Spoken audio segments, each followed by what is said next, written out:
Hey everyone, welcome to the Unhandled Exception podcast. I'm Dan Clark and this is episode number 79. So first of all, sorry there's been a delay between episodes. I've had holidays and family time and also just basically a to-do list catch-up. But I'm back now and hopefully with more frequent episodes. And in this episode today, I'm joined by Olorunfemi Davis and we're going to chat about Microsoft's various Copilot and AI tooling to help us build smarter apps. So welcome to the show. It's great to have you on. Thank you, Dan. I'm glad to be on the show. Oh, you're most welcome. So could you introduce yourself to the listeners and just tell us a bit about what you do? I'm a software engineer and I build mostly apps in the financial sector, security apps. I've been in the financial industry for 8 years and I've watched how different developer ecosystem tools evolve with .NET, and it's quite interesting to be in the age of AI where we can even do more and increase productivity. Outside of work, I enjoy playing chess. I enjoy taking a walk in the parks and climbing the mountains. Oh, nice. Are you on chess.com? I'll send you a friend invite. Yes, I love to play chess a lot. I used to be a master. Oh, wow. Okay. So when I said about the chess.com invite, maybe not. That sounds quite scary. Yeah. I used to play competitive chess many years back, and also I played in the tournament where I had some records for about 2 years, about 50 games. But these days I've ventured into other interests in exploring the countryside. Nice. Yeah, I play a little bit and I play with like my kids and things, but nothing like that level. So before we dig into talking about Copilot and AI and stuff, just a few small reminders for the listeners. Firstly, this podcast has its own Discord community. So if you head over to the website unhandledexceptionpodcast.com, you'll see a big Discord link there. And also, I have a monthly newsletter where I send out hand-picked developer news items from the past month. It also includes a dev tip and a dev comic pick, as well as podcast updates about the show. It's just a great way to keep up with developer news. If you want to sign up, there's a link on the podcast website. And lastly, a quick reminder that this podcast is sponsored by Everstack, which is my own company providing software development and consultation services. For more information, visit everstack.com. Right, so Copilot's then an AI. I must admit, a lot of the stuff I've done with AI is kind of like obviously using ChatGPT like everyone does. I use GitHub Copilot and VS Code and Rider, and I've also played around a lot with MCP servers. But up until this morning, I haven't used things like you've mentioned, Microsoft Copilot Studio and that kind of thing. I haven't really played around with that side of things. Is that a good place to start, or? Yeah, it's a good place to explore. Copilot Studio is very useful for business and professionals, not for solo adventurers. In fact, it needs a Microsoft business account, so it's not for personal or for general use. So it brings in every amazing thing that you can think of while integrating AI with a modern workspace online. And of course, one of the great features I saw there was the ability to bring an interactive chatbot on your website in like 10 seconds. All you need to do is to put the URL of your website and you have a chatbot ready for your website. And I think that's fantastic. So is that kind of like just a JavaScript snippet or something you put in your website, or how does that?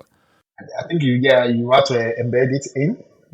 So you put your website URL, then the Copilot runs and try to scan your website to know what your website is about. Then, of course, you can now plug in using MCP. You can plug in your knowledge base and other factual information about your company. But it's ready in 10 seconds to have an AI bot that can power your website and talk to visitors or guests. Before you will have to create an agent and website, not really AI, just a conventional chat agent. Before you have to do that maybe with the Microsoft Bot SDK, but for now you can do it in 10 seconds. Yeah, that's very, very cool. As I say, I'm using AI a lot to help me code and as a co-pilot for programming, like a pair programmer almost. But I've not really done much where my app itself is like you're talking about the app itself doing AI stuff. So like adding chat to your application and all that kind of stuff. A lot of the stuff I've done is just me as a developer leveraging AI to be more productive. It just feels like there's a big area that I need to start learning.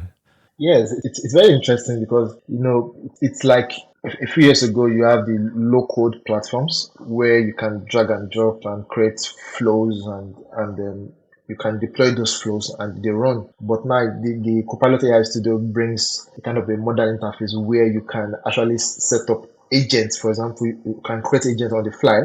You can set up this website live agent on the fly and integrate with Power Platform and a bunch of other Microsoft business tools. Like I said, it's mostly for business, not for personal use at this time. So you just said the magic word there, agents. This term feels such an overloaded term at the moment. What's your definition of the word agent?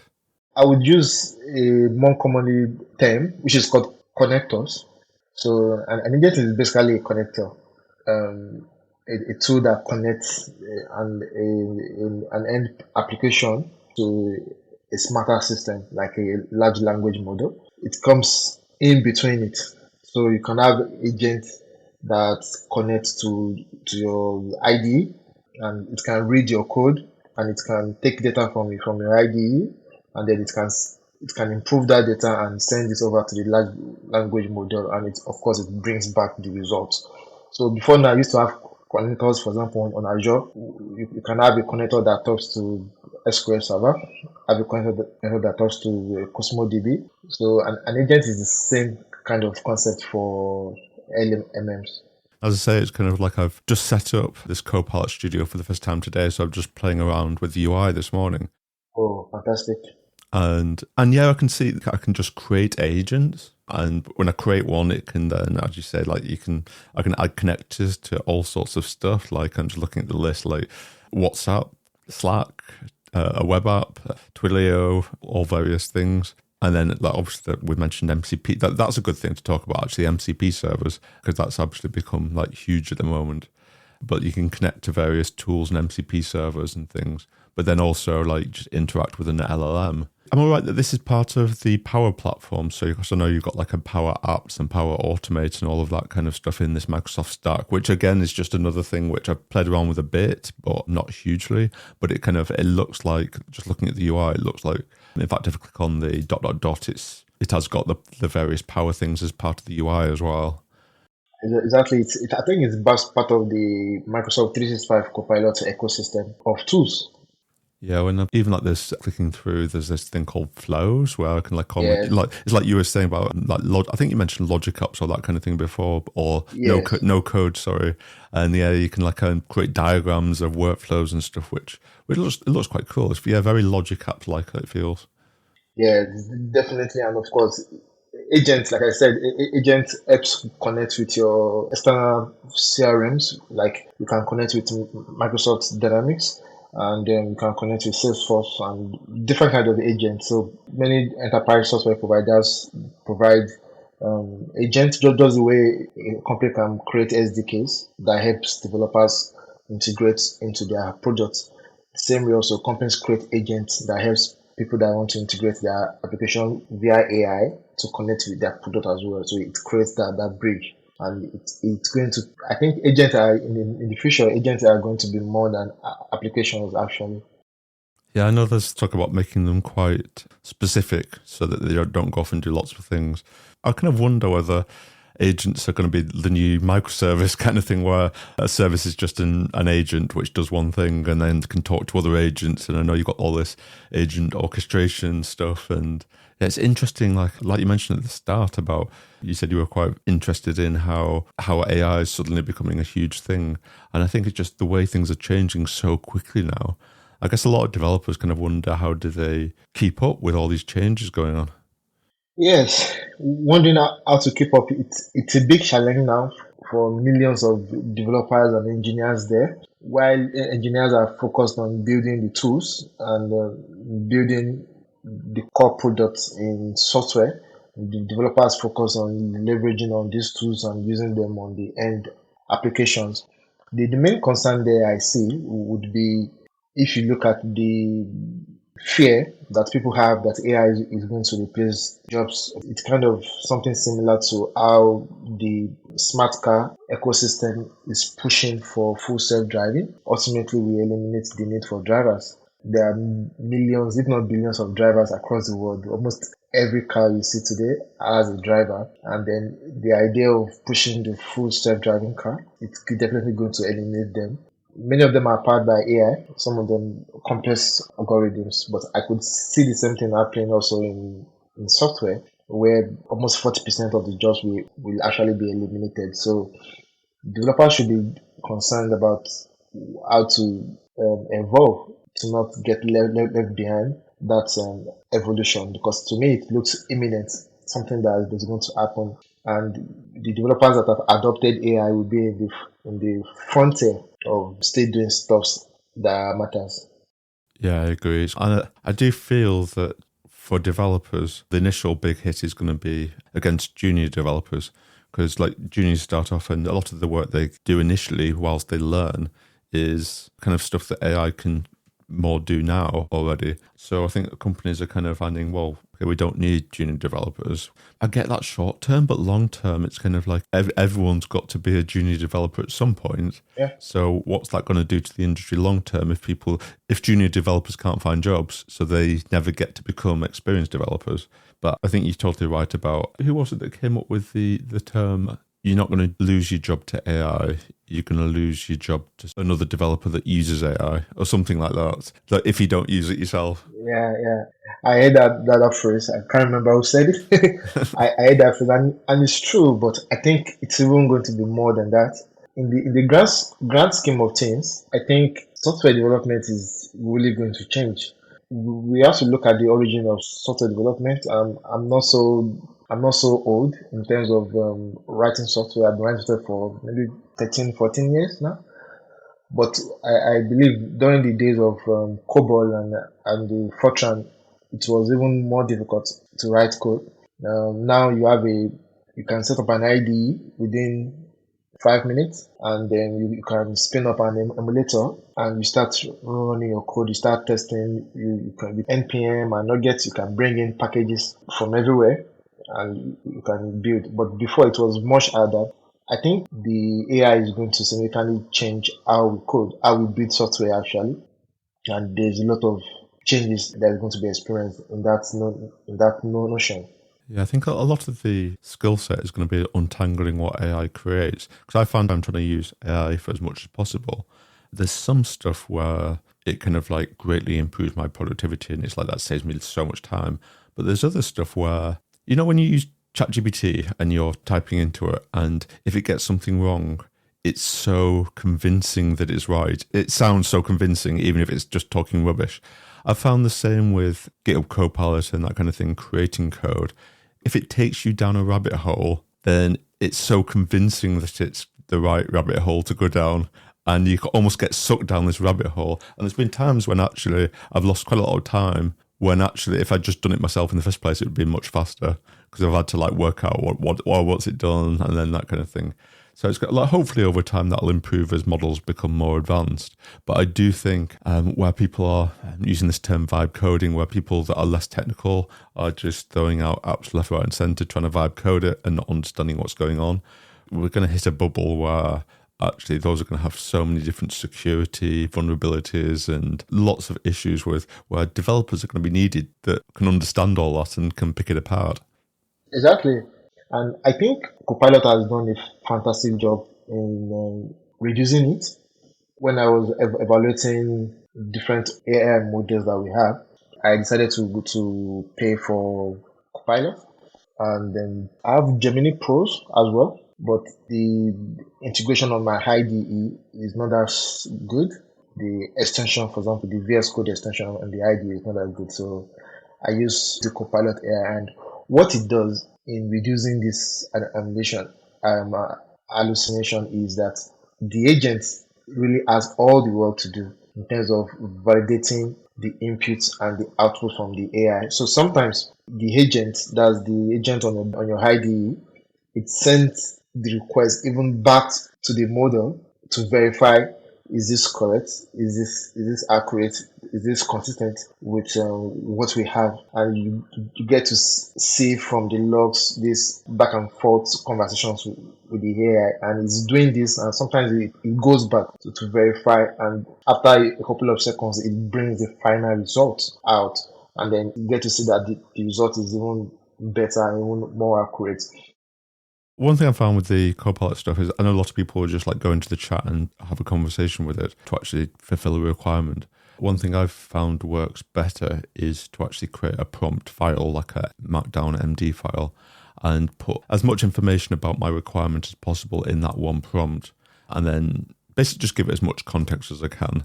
I've found that I can reuse that prompt if maybe the context window, it kind of overflows, so it's kind of starts forgetting things, because I can update my prompt with any changes in the conversation. I can also ask Copilot to update the prompt file. So if it's got something wrong, I can then say in the Copilot chat, update my prompt so that you never make this mistake again. And then the Copilot will actually edit that Markdown file for the prompt. And I can source control that prompt file, which is a good documentation for requirements as well. But it's actually updating the prompt file that's then going to feed back into itself. That's just quite a nice pattern. But yeah, it's kind of interesting how you end up just writing requirements for models rather than coding. Yes, I find that's very, very, very interesting as well. I do it a lot, though I don't use the Copilot config file every time. I use it maybe as a one-time measure, because I discovered that I can use any text file or any JSON file or a README file to store that context.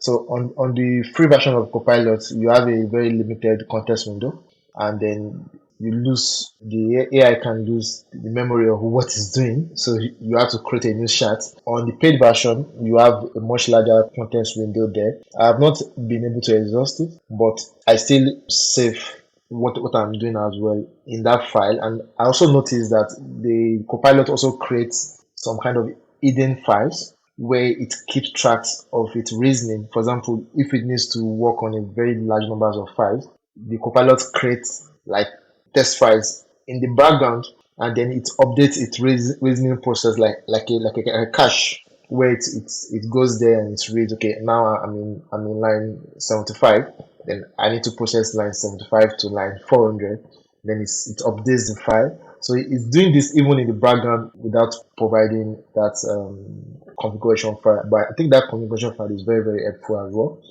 It helps the AI to keep track of what you are doing. But in the paid version, I don't think I have not been able to exhaust that context window. Yeah. Yeah, and they're only going to get bigger as well, aren't they? Another thing in the list that you wanted to talk about was, so going back to more .NET specific stuff, like basic AI when writing .NET, so things like semantic kernel and that kind of thing. Yeah. So semantic kernel, quite interesting. I think Microsoft decided to bring the semantic kernel to support the developer ecosystem.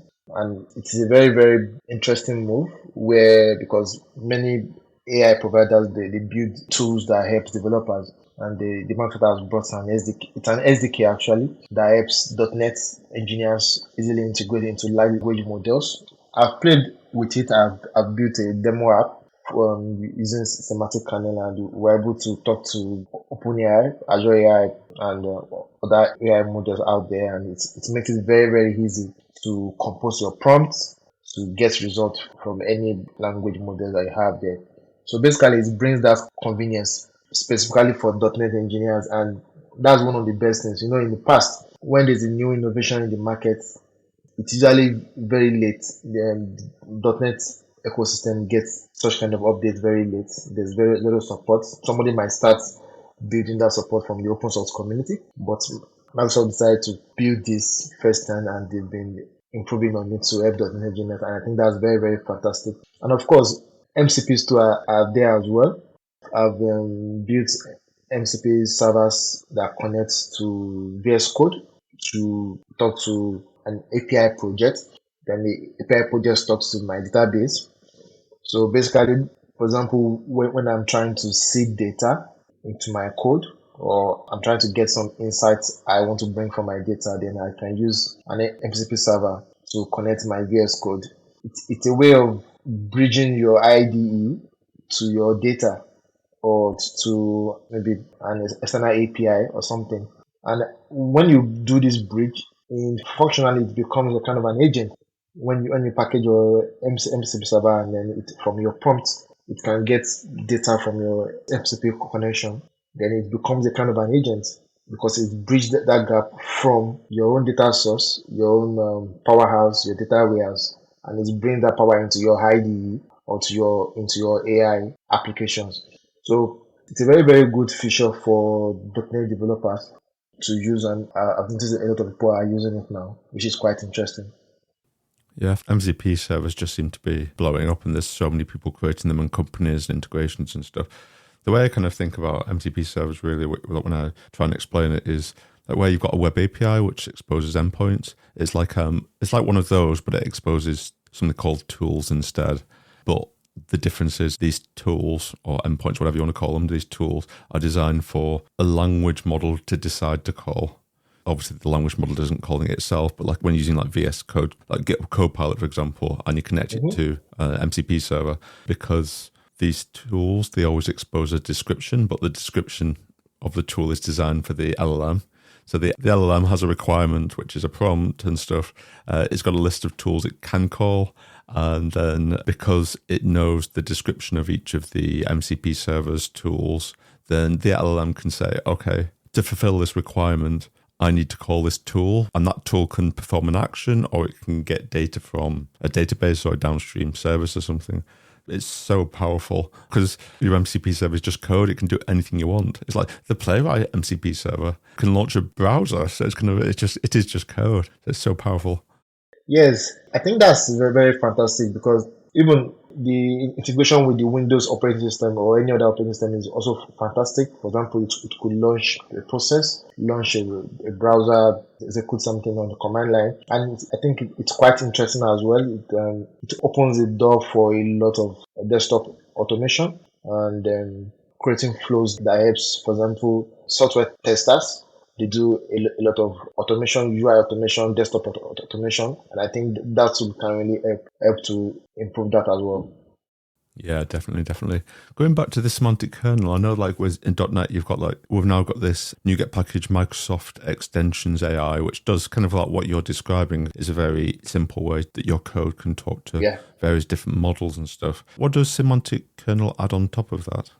So what it does basically is the semantic kernel has been out for a while, and you have the new extensions coming in the newer versions of .NET, like from 9, where Microsoft has been pushing the AI first strategy. The semantic kernel helps to actually fine tune your prompt in a way that takes advantage of things like chain prompting, where you can feed multiple prompts, like layers of prompts into an LLM in order to get the best result out. Then of course it makes it easier to do different kind of prompts. You can combine test alone, of course, which is basic, then multiple images, and then files, audio streaming, and then video streaming, and different kind of inputs. The semantic kernel gives the inbuilt support to craft your code around taking advantage of the features that this large language models provides. And I think that's a real advantage that it brings as an SDK for .NET. And of course, they keep on adding new features. Different popular language models are building more capability where prompts can even be more descriptive now, where you can provide samples, for example, in image manipulation or video manipulation and synchronization.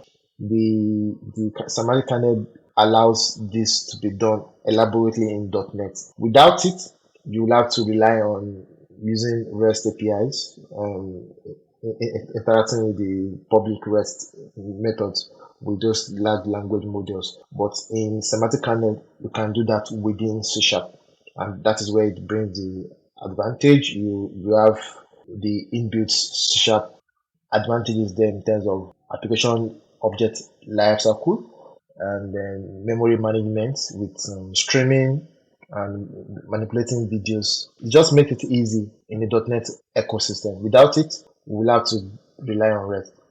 So it sounds like the Microsoft Extensions AI is kind of like if you just want to if you just want to prompt an LLM, that's a good fit. But if you want more of a framework to do more stuff, then you can maybe start reaching for something like semantic kernel. Yes, definitely. But the semantic kernel brings more deeper integration with .NET, and the introduction of the extensions in .NET 9 even bring more features as this system grows in the coming months. So you have generative workflows, you have using vector data, and of course, it allows you integrating even the namespaces more with your code base.